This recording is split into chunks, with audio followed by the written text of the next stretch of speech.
going on YouTube? Welcome back to another TPA video, Season 2. This will be our 5th video, I believe. Today we're going to be discussing the MAC conference, little MAC action on Tuesday and Wednesday nights. Always good to watch during November because it basically gives you football every day of the week. And a lot of people won't watch MAC action on Saturdays, sometimes Friday nights, just because all the Power 5 schools are going on. So it's good to get caught up on Tuesdays and Wednesday nights. Matthew, how you doing, man? Doing great. I'm happy it's Friday. But yeah, MAC, one of those conferences that I think they always have maybe one, two teams that have an outstanding year, and then the rest is just they're just there participating. Right. Last year you had Ball State finished 7-1, I believe. Buffalo was kind of about the same. Ball State beat Buffalo by 10 in the MAC championship. Turned around and won their bowl game too. So Ball State's probably the most promising out of these schools this year. Ohio's kind of on the come up. Akron's on the complete opposite of that. But we're going to get into every team. If you're here for one specific team, just check the description below, and I'll have a timestamp of when you can skip to in that video. Or if you want to watch the whole thing, that works too. But Matt, I'll let you pick who we get into first, and then we can hop into it. Let's just start out with Ball State. I already mentioned them. Like you said, bowl champions last year, won their bowl game, won the conference. But one thing I noticed about Ball State was how many players they've lost coming into this year. Defensively, 5 overall players, and I don't think they had any. Do you know if they had any draft players, like anybody that got drafted not signing like a practice squad? I don't remember anybody signing. It wouldn't surprise me if they had a defensive guy, maybe an O-lineman or something. Well, actually, it wouldn't get an O-lineman because they're returning all 5. But as far as I know, they didn't have anybody drafted. Yep. Well, what I was going to say was, defensively, they're returning 3 of their linebackers, which I think will be their strength for the team. Offensively is always going to be good. They've been good the last 4 years offensively. But what I'm going to pay attention to is the linebacker corps on returning 3 out of 5, lost 2 last year, and returning Brandon Martin, who had 90 tackles last year. So yeah, you look at that, and I mean, linebackers something. There's a couple teams that I'm going to talk about that have returning linebackers who I expect better defensive play, but Ball State was at the top of the list. Yeah, probably one of the top linebacker cores in the conference, at least grade-wise, when you look at PFF grades. I think I saw they were returning 17 starters from last year's squad. You have a squad that went 7-1 last season. When you return 17 out of 22, coming off of a really, really good year, you're going to expect high things. I really only see Toledo as the possible team to give them a run for their money at the MAC championship. Like I said, they beat San Jose State last year in the Arizona Bowl, who was a really, really good team last year too. Drew Plitz coming back. You have Justin Hall and Johannes Tyler, who's a really, really good wide receiver duo. And then again, like I said, you're returning all 5 offensive linemen from last year. Ball State's probably my favorite to win the conference. And like I said, I think off air before we got started, their over-under on their win total this year is 8.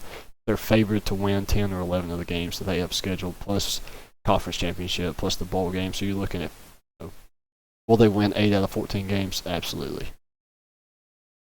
Yeah, I think so too. I think 8's a promising number. Not sure how much they'll go above that, but I think 8 is for sure a good number. And you're talking about the offensive line returning. Last year they had, conference-wise, had one of the worst pass efficiency offensive lines or overall efficiency lines in the conference. But with 5 returning starters, got to be some upside to that. I mean, unless they just decided to take the whole year off, got to be some upside to that. Yeah, and you think too, you're returning all 5 starters, but you gave up 28 sacks last season. To me, that when you look at it, it kind of sounds like they were very young last year. Still working on the chemistry. You come into this year at least having 1 full year under your belt, you're going to knock that number at least down by 25%. At least that's my prediction. Now you are going to be playing more games, so when you break it down to sack per game percentage, you're definitely going to lower that a lot. Now, you did only average 4 yards per carry last year. Again, I think that goes back to just chemistry defensively or on the offensive line wise. So I'd expect that number to get a big boost this year too. Yeah, and you got the quarterback to do the job, Drew Plitt. Over 65% passing last year, 17 touchdowns. That to me is a quarterback worthy of getting behind and hoping get you a conference championship. Yeah, like I said, I do think Ball State is probably the favorite to win the MAC this year. And as I touched on a second ago, I think the only team that could even give them a run for their money is in their division with them. That is Toledo. Toledo goes 4-2 last year. They get their running back, who's a first-team All-MAC selection. Preseason, they have a ton of talented receivers coming back. And then just like Ball State, they too return all 5 starting offensive linemen. I think we touched on it the other day. That's probably the most undervalued statistic when it comes to offenses. It does matter who your quarterback is, who your receivers are, and who your running backs are. But at the end of the day, you're only as good as your offensive line. Exactly. Keep an eye on the offensive line this year, and quarterback Drew Plitt. I think they're going to be phenomenal offense, especially conference play, and then defensively, Brandon Martin, senior, going to be a senior. I look for him to be the best player on the defense, probably the best overall player on the team. Yeah, I'd have to agree with that. But we can go ahead and transfer over to. I guess we'll just go ahead and do Toledo since we've a few times. They are returning their running back, Bryant Koback. Like I said, he's a first-team all-preseason MAC selection. Mitchell Berg is back from injury. That's going to give them another weapon to use on offense.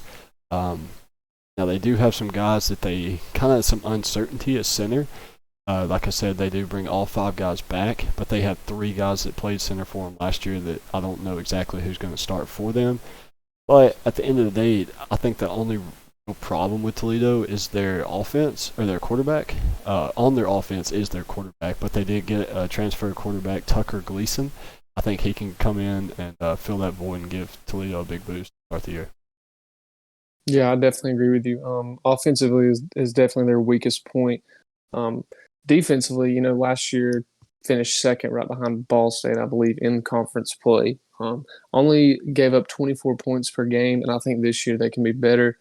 I think if they can get that somewhere between 18 to 21 points a game, they could be competing for the conference title and looking at a pretty good bowl game. Yeah, I'd have to agree with you. And then they also cut down defensively from 6.5, almost 7 yards per carry in 2019 down to 5.5 last fall. So defense is also improved. Only gave up 24.3 points per game, which is down from 33 the year before. So defense is going to be strong. Like I said, I think they just need to get that quarterback situation figured out. If Tucker Gleason's the answer, or if you have somebody else coming in, who may provide an even bigger boost. You had the number 1 recruiting class for 2021 in the MAC, so that's definitely going to help out. But again, I think it just comes down to the quarterback, because the defense is going to carry you. The defense is going to get in position to win games. As long as you can get that quarterback that can down the right path, then I think you're in a pretty good position. Yeah, and I think too, one thing I'm going to keep an eye on is if Toledo can get more interceptions throughout the season. They only had 4 last year. But for a defense only giving up 24 points a game, that's not too bad. But I'm going to be looking for more interceptions, more takeaways, especially with more experience coming back. Yeah, not only takeaways, you also ranked 8th in red zone defense last year. 8th out of 12 teams, I believe. So, you're going to look to improve that defensively.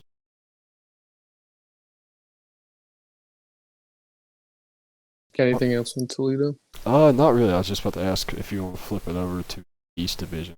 We can team it there. Let's see. We can go ahead and talk about Akron. I think me and you both agree they're probably going to be the worst team in the East Division this year.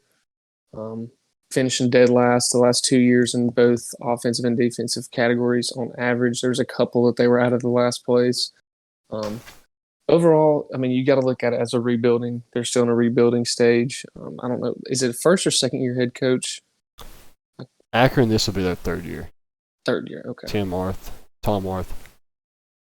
Yeah. So, I mean, you're kind of at that point where this has got to be the year that you've got to recognize some change, especially within the program. 3 years, I think, is enough time to get out of the dead last position. Yeah, I think this year you're going to pick up that second win in the past 3 years. I do think they at least beat Bowling Green, if not pick up another one against maybe like a Utah State, um, Kentucky State, somebody like that. I don't see them only winning one game this year. I do think they snag one or two more, but again, this is not a really good football team. This is not a team that's going to even compete for a conference championship. Um, like I said, they're 1-17 over the last 2 years. They do have all 5 starters last season, but a trend I've noticed while we've been researching the MAC and Mountain West, um, a lot of teams that return all 5 offensive linemen have very, very high sack numbers, just like we talked about with Ball State. Um, so again, I think that just comes back to experience. I think that comes back to last year. They probably gave up more sacks than they would like to, coming down to chemistry and experience. So this year, those numbers should go way down, despite playing double the games pretty much. So I don't think when you're looking at these teams and you see the high sack percentage, I think that's something that probably should be overlooked headed into 2021. At least from right now, looking into the season, that's something that I wouldn't be scared of when you consider how well these teams are. Yeah, and for their team to be so down offensively, which overall offensively and defensively they have been down, but offensively they're going to return 9 starters. So there's you return 9 people on offense. No telling how many of them are still going to start, whatever. But still, from last year's roster, you're returning 9. There's got to be some positivity come out of that. And I think that's more on the coaching staff. You've got people coming back with more experience. Got to utilize it. Yeah, and on the defensive side of the ball, you're coming back with most of your 2D too. Now you were 10th in the MAC last year versus the run and last in pass efficiency. But again, when you're coming back with majority of your defense, that's something to improve on, and definitely something that you're going to have to use in order to get down from 1.3 points per game last season and 7.5 yards per play. If you don't do anything about that, then you're going to find yourself finishing last in the MAC again. So for Akron, I feel like this has got to be a season where you try to double your wins from the last 2 seasons combined, if not triple them. Yeah, I'd have to agree with you. I think at this point, maybe anything else you want to add on Akron? If not, I'm thinking we maybe move on to Bowling Green, who's kind of in the same position as Akron is. Yep. Bowling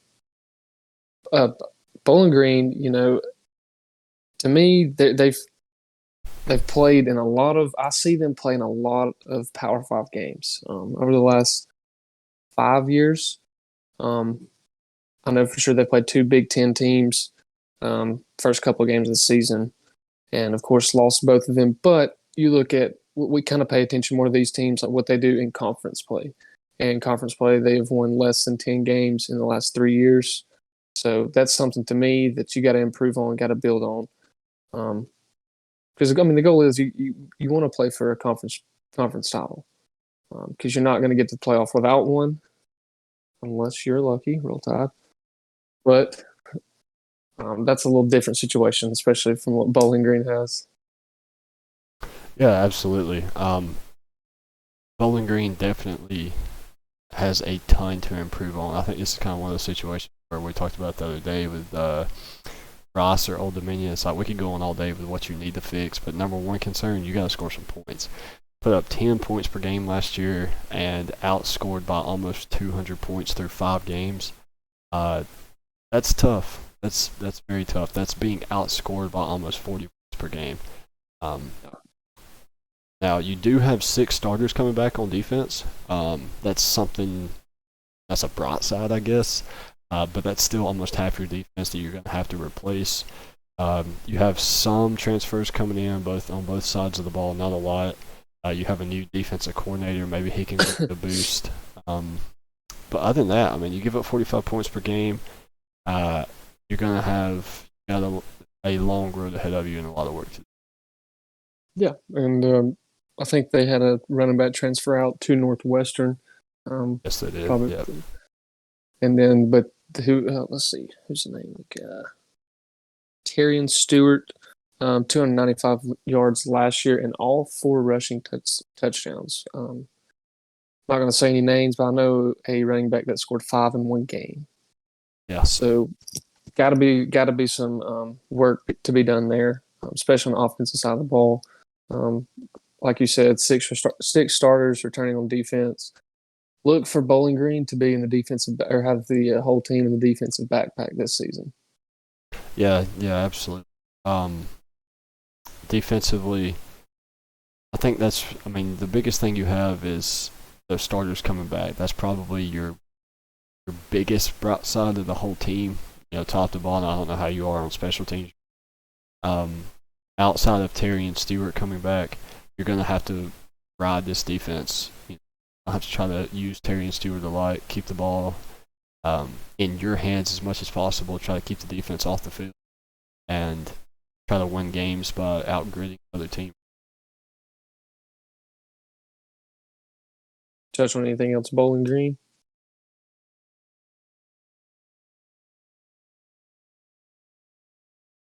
So do you want to keep in the East and bounce back? Let's bounce back to the West. We'll take on the three Michigan teams. We start with Central Michigan. Central Michigan, a well-known program, especially in the Mid-American Conference, especially over the last, since Antonio Brown made them relevant. Always been a decent program, but one thing that stuck out to me in defensively, this is the last 10 years defensively. I saw this. They are ranked 7th on average in the conference on defense the last 10 years. That to me, says a lot, especially in a scoring league. We mention that a lot. That's all this is. It's who can get the stop, who can get those 2 stops in a row, the takeaway. And defensively, I think that's something that's got to be improved. Yeah, they did end up going 3-3 last season. Let's see my notes on defensively. 26 points per game. That's not right. I'm at Ball State. Where's Michigan? There it is. Okay, they do bring back 10 starters, like you said, almost 6 yards per game, or 6 yards per play, giving up 31 points per game last year. The thing that killed them was kind of like we talked about a minute ago with Toledo, I think, with red zone struggles. Central Michigan was almost last in red zone and third down collectively. You're going to have to find some ways to get off the ball, get off the field, finish 7th in the conference in pass efficiency. So, as much as we say offensive line, kind of carries your team, goes overlooked. If you're giving up points in the red zone, that's another major concern. Because, you look at the Big 12, people can move down the field with ease, especially running a lot of air raid, high octane passing offenses. You give them space, they can move down the field, but when you get tight, red zone, inside the 10-yard line, that's when offenses struggle more. And, you're going to have to start capitalizing on smaller field position. Yeah, and, we've talked about this multiple times. I think returning 10 starters, you've got to see yourself. Which Central Michigan, let me say this. When I say they've been in the last 10 years looking at his average, they've still been a good defense. Last year, interior linebackers combined for 87 tackles. I think that's phenomenal. But at the same time, giving up that many points in the red zone, that's something, like you said, that has to be adjusted, especially if you want to move farther than just conference play. Yeah, I agree. I didn't get a chance to look at their full schedule to see who they played outside the MAC. But this is one of the MAC's top defenses. And I think, your offense really has a really good running back and some good wide receivers. Offensive line's completely coming back, but can you find a consistent quarterback to match that? If your quarterback is going to struggle, then you're really, really going to have to ride your defense. Offense can only do so much without a quarterback. You can get in a game manager who can get the ball to playmakers and let them work. But if you're in a close game, you're going to have somebody that can win you that football game basically by itself sometimes. And without that, then you're only as good as your defense in this situation. Yeah, I'm glad I peeped at their schedule when you said that. 2 SEC teams this year, both of them away. Missouri opening up the year, and then week 3 you got LSU. So defensively, this has nothing to do with conference play, but I think this is a time to make a statement, a time to, let everybody know, especially the MAC, that your defense is here. Yeah. Yeah, absolutely. I have to Because agree. let me say, either one of those teams are beatable. LSU, maybe not so much, but Missouri is a beatable team, and that would be a huge win. Yeah, and beating one of those teams, even though they're in the SEC, those defenses haven't been that great the past couple of years either. Right. Outside of LSU's national championship year, Missouri's always been a middle, bottom of the pack SEC team who's really been carried by their offense. And with Jim McElwain being an offensive-minded coach, if he can find a quarterback, I could put Missouri on the upset watch, maybe as a trap game, but I still don't see them having great success inside the MAC or outside this season. Anything else on the Chippewas? Nah, but we can go ahead and move to Western Michigan. Unless you got something else. Nope, we'll run into it.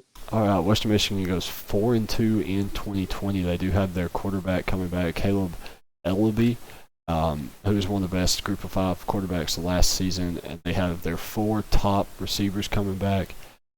They also bring back their top 3 rushers and 4 starters on the offensive line. This is a team that's really going to put up a lot of points, especially when you have, how many would that be? 10 out of the 11 guys coming back on offense. They averaged 42 points per game last year, 7.5 yards per snap. So if you're into sports betting, I would look at possibly taking the over almost every time Western Michigan touches the field, especially if you see a situation where they are playing anybody with a half-competent offense. I would definitely look at taking the over in that situation. They added a transfer wide receiver, Bryce Nunnally. But other than that, there's really not much concern here for Western Michigan and how they'll perform this season, at least offensively. Yeah, and the only thing that stood out to me defensively was, like we just mentioned before, Central Michigan was red zone stops. This is right here that they have quote-unquote mega issues in the red zone. So I think if you can correct that as an explosive offense as Western Michigan has, and they've been known for their offense probably the last 5 years they've been relevant. Since why am I blank? PJ Fleck's been there since PJ Fleck's been there. Yeah, so I think if you capitalize on your red zone stops, if you're putting up 42 points a game, you're probably winning more than 7-8 games a season. Yeah, and not only that, you have 4 starters back in the secondary. That's going to help you out a ton, especially when you can score 42 points per game, and your defense can limit. Like I touched on a second ago, you're in conferences where offenses are the biggest strength to every team you play.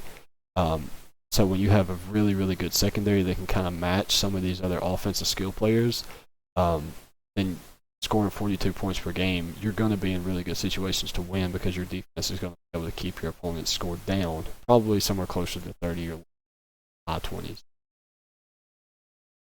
Yeah, absolutely. And then, one thing to keep an eye on too, I think this year will be quarterback. If I pronounce his last name wrong, please forgive me. Caleb Ellaby? Yeah, I think Ellaby.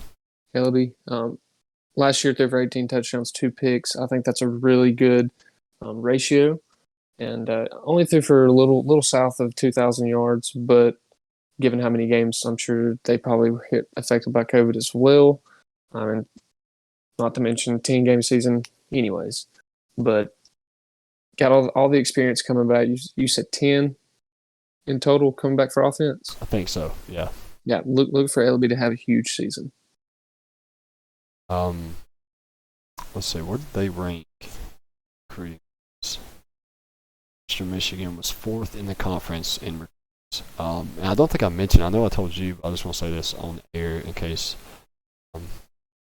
anyone's watching that really cares about recruiting. There was not a single recruit recruited by the MAC that was over a 3-star. I think there was hundreds of 3-star recruits, 9 5-stars. That's kind of mind blowing.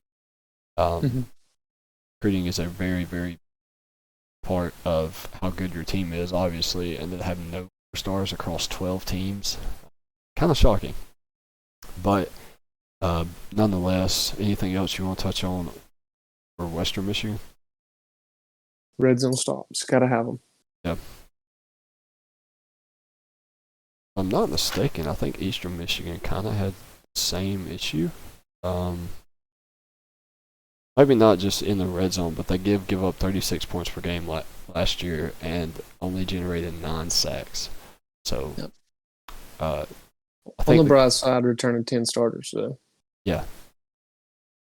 Ranked 9th against the run and only generated 9 sacks, like I said. So, I think the majority of the common trend across the MAC would be you return all offensive linemen, but your defense is atrocious. With the exception of 2 teams. But for the most part, I'd say that's probably the common trend. But who sticks out to you most on Eastern Michigan? If it's me, I'm probably looking at Preston Hutchinson, their starting quarterback last year, who's probably going to have to battle for the job, even though he was starting last year. They had transfer Ben Bryant come in. But they do have all their receivers coming back for the most part, and all 5 offensive linemen starting again. So, besides Preston, who kind of stood out to you? Well, I'm going to look for somebody to help them in the red zone. Stop giving up 36 points a game. I'm going to go with linebacker Terry Myrick. He's a senior. Last year had 89 tackles on the season. That is incredible. Hats off to you, but not enough. Keep leading the team. I think, he can find himself a draft-worthy player. I think 89 tackles on the season is something that will catch a lot of people's eye. So I'm going to be keeping my eye on him and the red zone defense for Eastern Michigan. Yeah, he's also joined by defensive back Noski LaFleur and Ian Turan Rush. They actually led the MAC in scoring defense in 2018. Now, again, you kind of have to take last year with a grain of salt because of how many games each team played. Some guys played up to like 9-10 games. Some teams played 3. So yeah. You do have to kind of be cautious when you look at all these stats, but most of the time they're kind of indicative of what to expect this season. Eastern Michigan, I've got them finishing probably last or 5th in the East Division.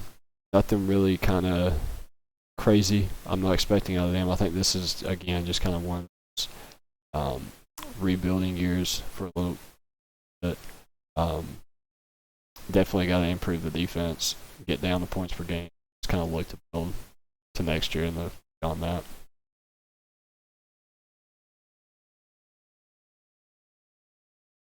Anything else on Eastern Michigan? Yeah, man.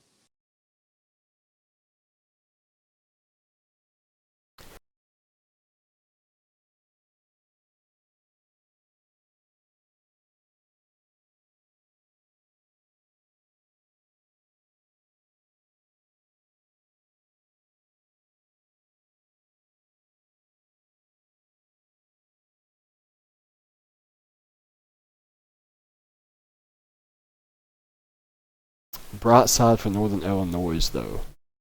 Do get Michigan State transfer Rocky Lombardi. But other than that, that's pretty much all you have to look forward to this season. Is there anything that kind of stood out to you, think they may can capitalize on to make this a good year, or are they kind of just fighting for 1 or 2 wins? I think, everything I've read is Northern Illinois prides themselves on how they run the ball, and head coach Thomas Hammock he's a former Husky, is he not? Yeah, sorry. Yeah. I'm pretty sure I'd read that somewhere. Anyways, they had held X amount of records, but still, you got a quarterback that knows, or a head coach that knows how to run the ball, former running back.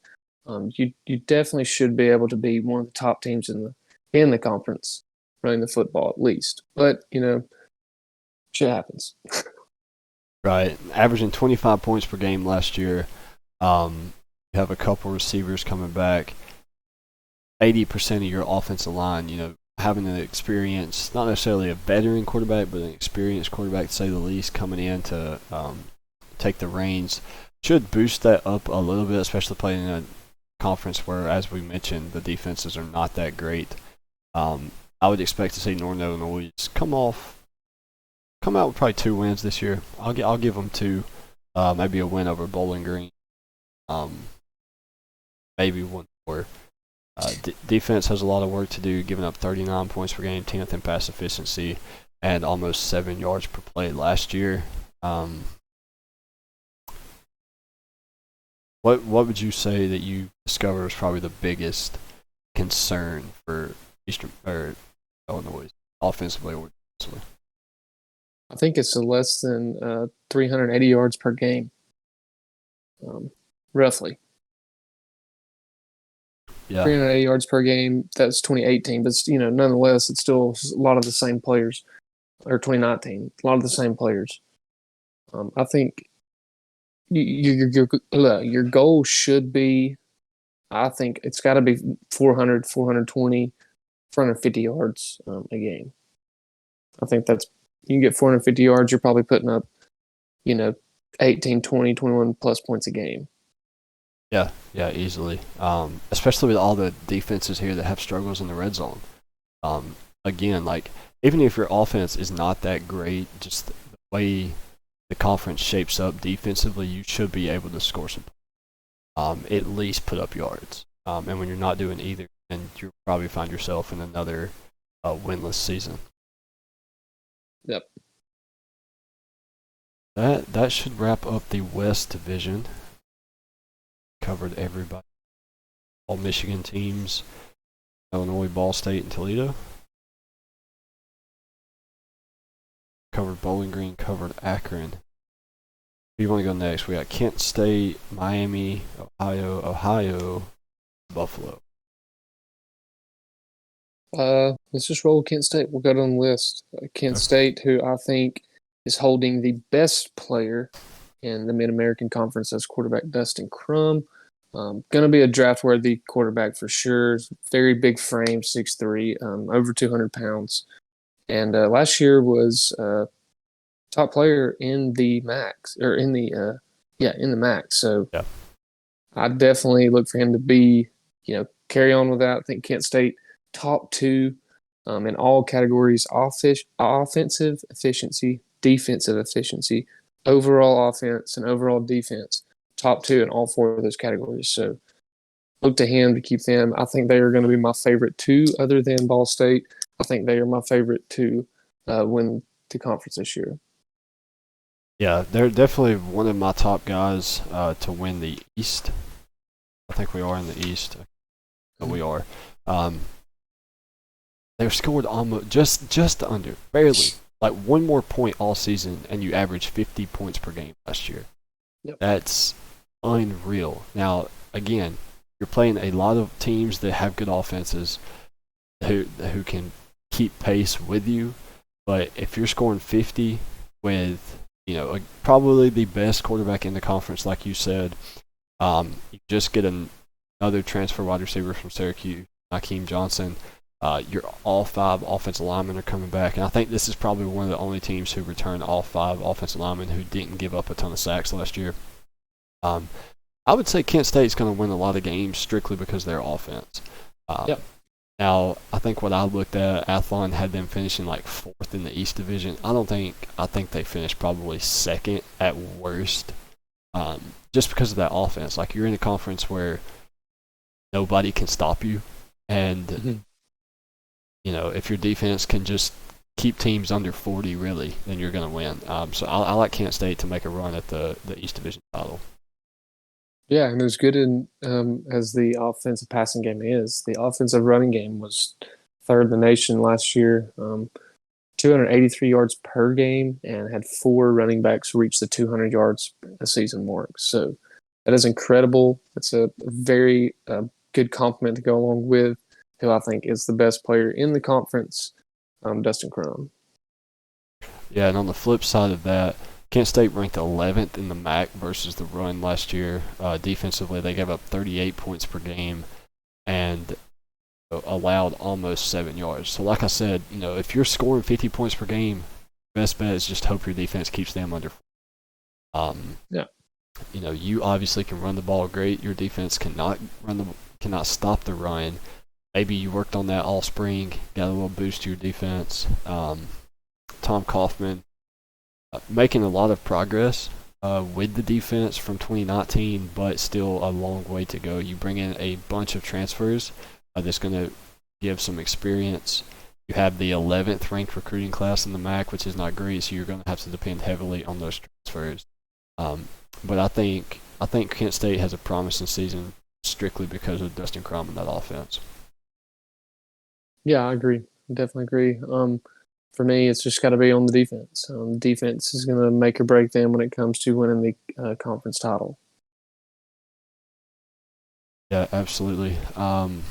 Moving up the list, though, unless you have anything else on Kent State that you want to touch on. Good old college from Nick Saban. Yeah. Played ball up. Fun fact. A few years, started as a graduate assistant and is now the greatest coach of all time at the college level. Next, though, we have Buffalo, who actually has a brand new coach coming in, Maurice Linguist, I believe. Kind of inherited what would have been a really good team had Lance Leopold stayed. Is that how you say his last name? Lance Leopold, Kansas City head coach. Yeah, Leopold maybe. Anyway, he's not there anymore, but nonetheless, Buffalo had a really, really good team last year. I think they finished 7-1, 7-2. I don't have it handy, but nonetheless, this was a really, really good roster that had a lot of people coming back. I think most of the uncertainty for Buffalo this season is just the fact that they lose Lance this spring, the whole Les Miles situation, and then Maurice Linguist had to come in and take over. They scored 44 points per game last year, but they did lose a lot of people. Lance left. I think that's just their biggest kind of question mark for Buffalo. Is how much success they're going to have with people filling shoes. It's a good team. It's a good roster, but is that chemistry there? Will they replicate what they did last year? And things like that are biggest question marks for Buffalo. For me, I think Maurice Linguist, that's how you pronounce his last name. Secondary coach, if I'm correct, from the Cowboys. Got to be a defensive-minded coach. Last year, they led the MAC, only giving up 359 yards, 22 points per game, and so you've got the parts. You've got the parts to have a successful defense, and I think everybody we've talked about has had a horrible defense. So, who is the first team outside of maybe Ball State or whoever else it was we mentioned earlier? Buffalo's right there. They've competed. I think they only lost one game conference play last year. Got the parts there to have a good defense, and I think that's what this conference lacks.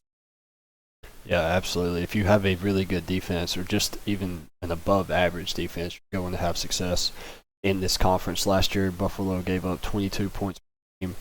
Taylor Riggins finished with 8.5 sacks coming back from he had 8.5 sacks in 2019. Missed last year with he's coming back. You did lose a couple defensive linemen who transferred out when left. But again, you have stuff to build on there with the defense. You have a defensive-minded coach coming in that's going to aid you a little bit. So as long as your offense can kind of keep pace with what they did last year, the East Division is stacked with talented offenses. It's pretty much anybody's game. It's going to come down to just defense. Yep. And Buffalo's going to have to learn to play the football game again with two running backs. They lost both running backs last year, correct? I think so. Was it Buffalo's running back who scored the 5 in the game? Yes, and then I had their names a while ago. Either way, they were like top 3 in rushing yards per game. Yep. I think they had like 26 touchdowns, 27 touchdowns.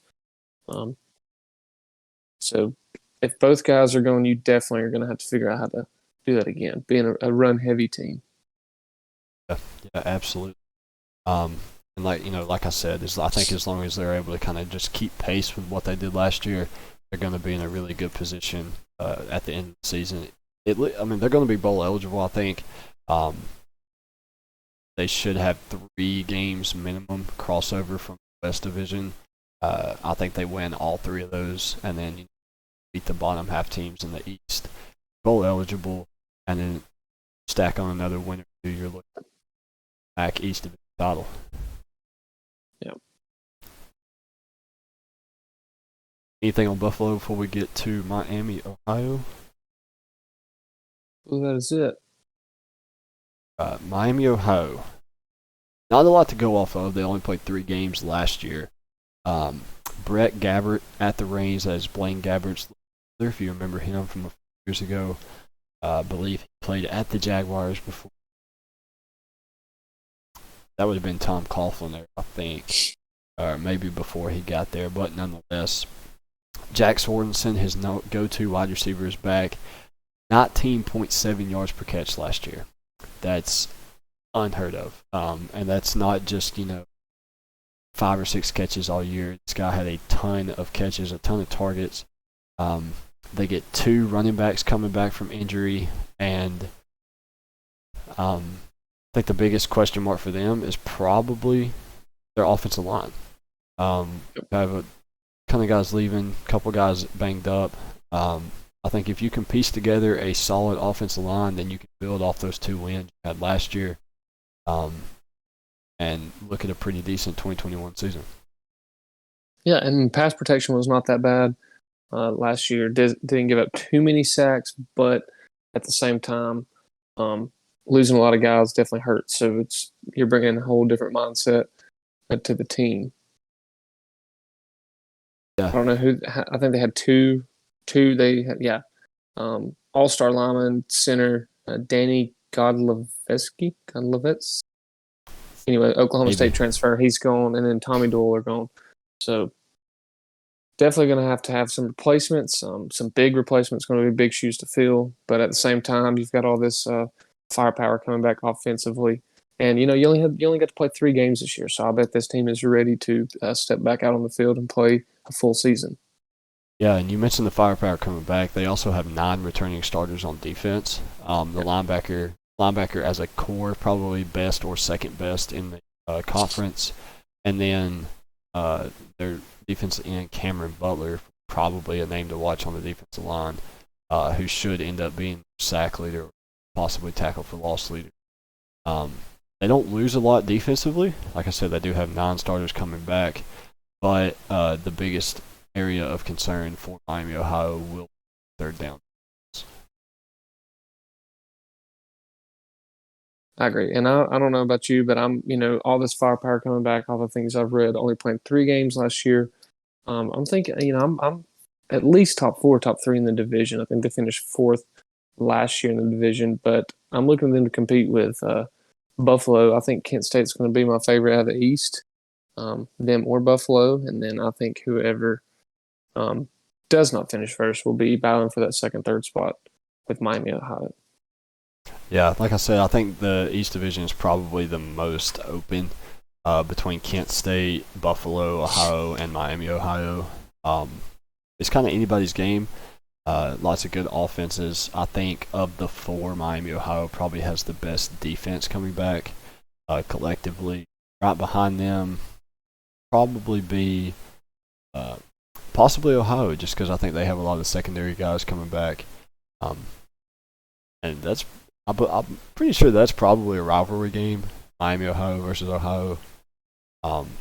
And fittingly, I think a lot of people have those 2 in the East Division ahead of Kent State and Buffalo. But I think that kind of goes back to the uncertainty of Buffalo and head coach. Right. I'll let you kick us off with the final team of the MAC, that being Ohio. Can wrap it up. The thing for me, Ohio, they explosively were not one of the best offenses in the conference last year, but they have the best problem. And what I mean by best problem is both of their quarterbacks can absolutely move. They can run the football excellent. But last year only combined for right at 67% passing, which is not too bad, but one of those kind of carried more of the load, and that is quarterback Curtis Rourke. I believe that's how you pronounce last name. His brother played for for Ohio as well, and Armani Rogers was the other quarterback. He is more of the mobile quarterback using his feet, but I think that's a great problem to have. I think a team that struggles offensively, you kind of have a choice.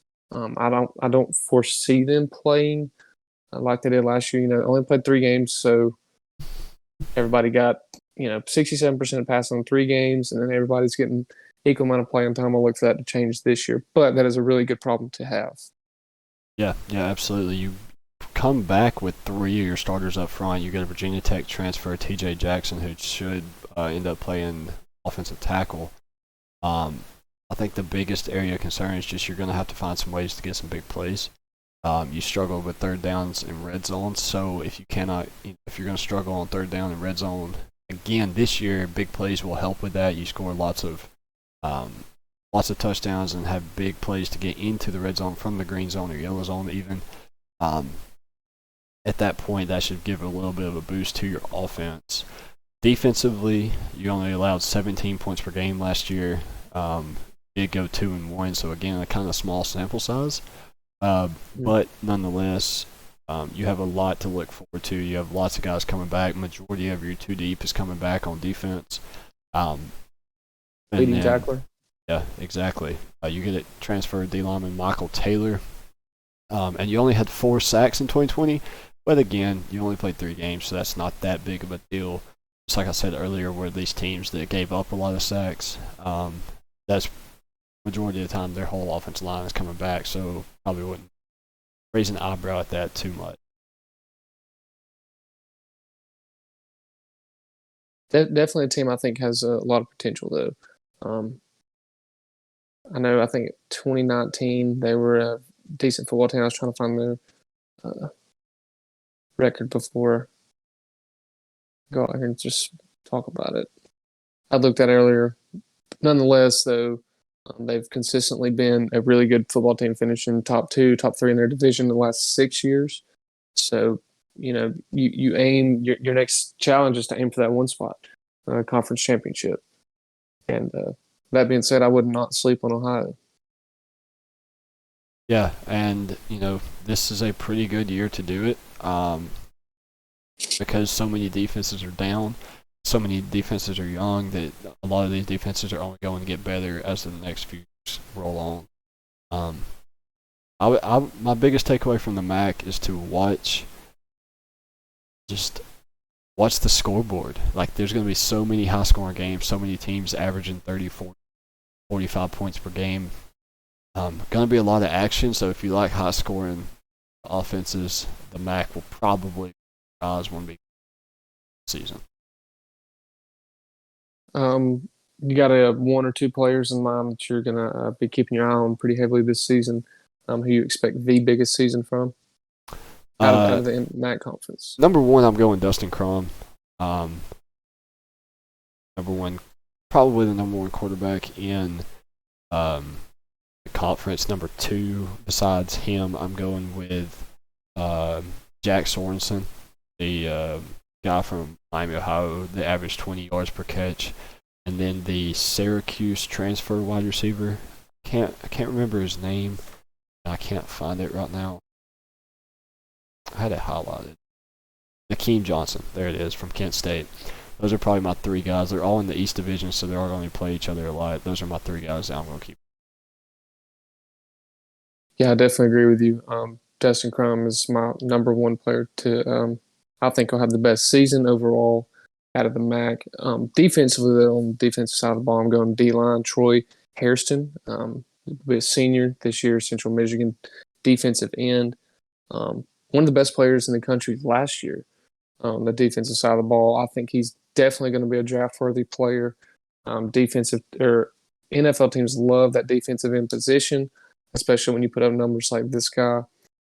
Other than Dustin Crum, I think I'm going to go with wide receiver Justin Hall, Ball State. I think Ball State is, like me and you said, on pace to win 8+ games for sure.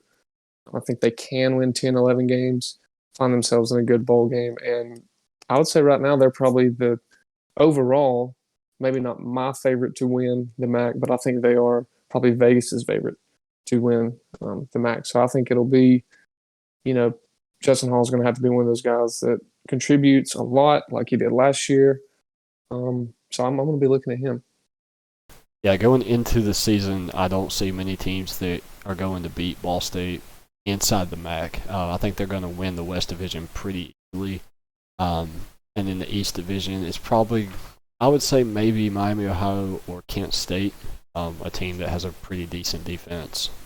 But other than that, I think we can both agree Ball State will probably take home the Mid-American Conference Championship in December.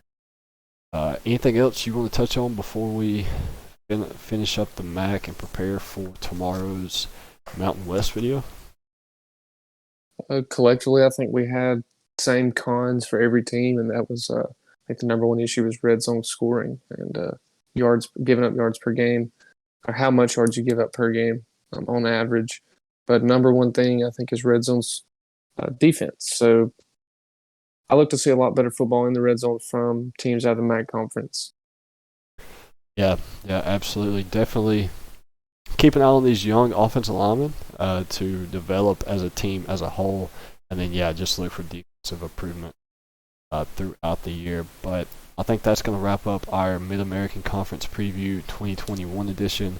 I hope you guys maybe stayed for the whole video. If you did, we really appreciate it. All 52 minutes of it by the time we get done here. Thank you guys for tuning in. If you did, please be sure to thumbs up. Hit that subscribe button. Follow us on all social media, on every platform, at least the main ones, obviously. So, Matt, anything else? That's it, baby. Check out SGL TPA at checkout for a discount. It may or not be live yet. I don't know. Probably not, but that's besides the point.